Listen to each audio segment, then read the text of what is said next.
Good morning, everybody. I'm Leaford, and this is my assistant, Mike. We're here today not so much to review an e-cigarette, but to refresh and refine my reviewing system. It's been over 8 months since I started doing this, and in that time I've not only learned a lot more about e-cigarettes, but also more about the strengths and weaknesses of my system.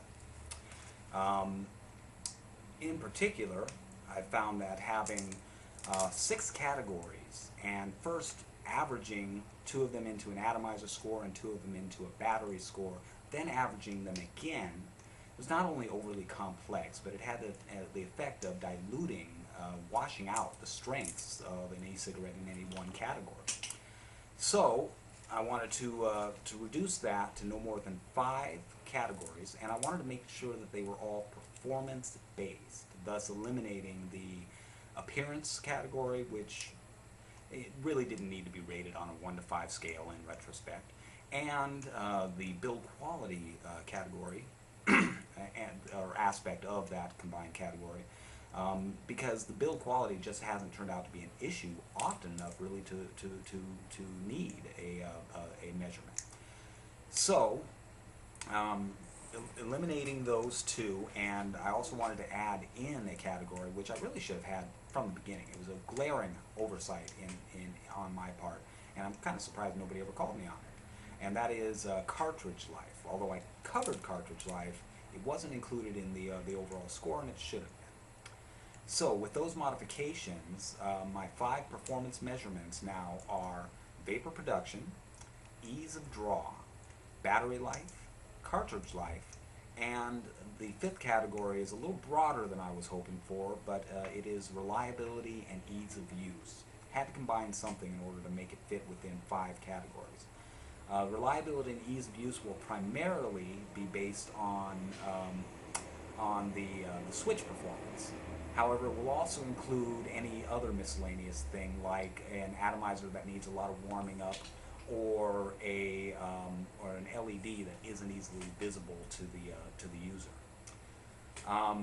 Those 5 will be rated on the same 1 to 5 scale as before, where a 1 is unacceptable, 2 is poor, 3 is average or good, 4 is excellent, and 5 is outstanding. Those 5 scores will then be averaged into an overall performance rating. Above and beyond the performance ratings, I'm also going to have now a tier system, which will represent basically my end recommendation. This is a tier system, so it's going to the numbers are kind of going to be the reverse of the scoring system, where the top tier or top shelf is going to be the best quality goods and the highest recommendation, and the bottom shelf is the cheapest, poorest, and recommended against. In between, the second shelf is recommended, but whatever. I recommend it, but it is weak in these areas. I recommend it, but only for this type of smoke, that kind of thing. The middle shelf will be not recommended, but good enough. The lower shelf will be recommended against, and the bottom shelf would be strongly recommended against. That tier system, like I say, is primarily going to be based on the performance measures, but it will also include things like just how much I enjoyed it, subjective factors like that. Also things like the company's reputation, the customer service experience, or customer service reputation where I haven't had direct experience myself, etc. So any of those things which are not strictly speaking performance measures, which are not strictly speaking objective, and shouldn't be scored on a point system, but will figure into my recommendation. So additionally, I've been working on my inhalation technique. See, it was revealed on a discussion on the e-cigarette forum, and this was a big surprise to me, that there are 2 major inhalation techniques being used out there. Now, me, myself, I always just directly inhaled. From the moment I brought a cigarette to my lips, I was drawing from my lungs, from my diaphragm, and pulling that smoke directly down into my lungs. It's the way I always smoked real cigarettes. That's the way I was smoking e-cigarettes. It came as a bit of a surprise to me to find out that most of you out there actually draw the smoke first into the mouth and then inhale.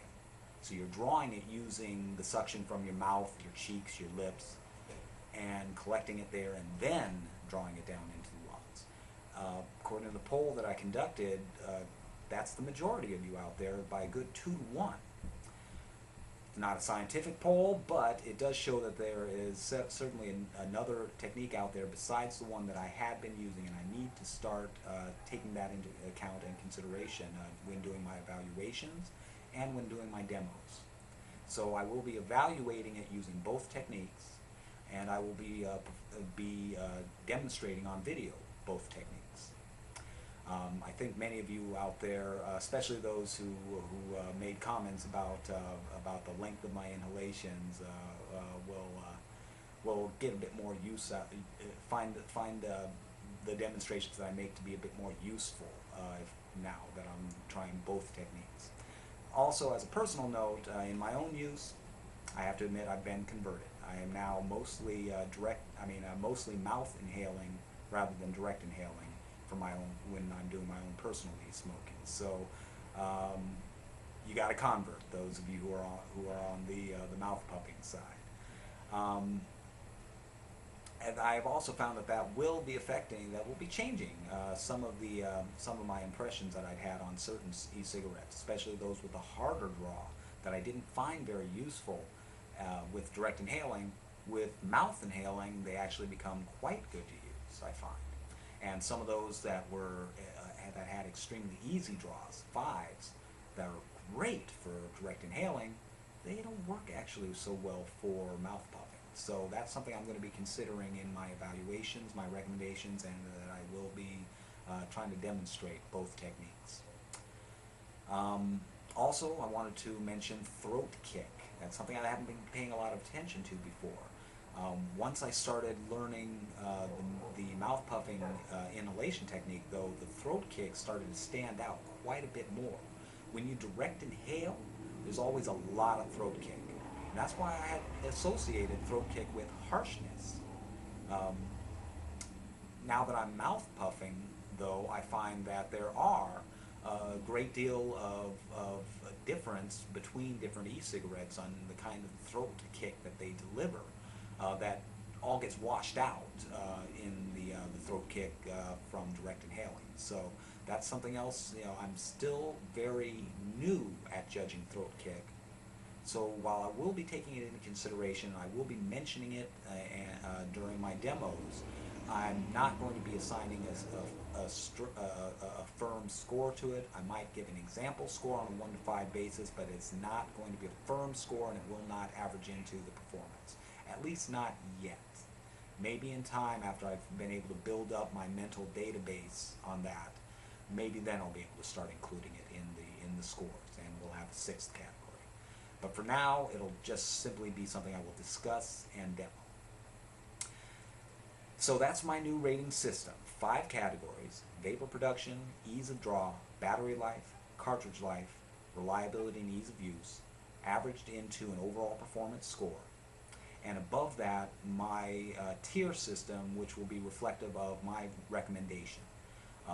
First tier is highly recommended, second tier recommended, but third tier not recommended, but might be good, or is good, so I mean to say. Lower tier, not recommended, and bottom tier, strongly recommended against. I hope that you'll all find that rating system to be a little bit even more useful to you than the old, and I think you will find it to be an improvement.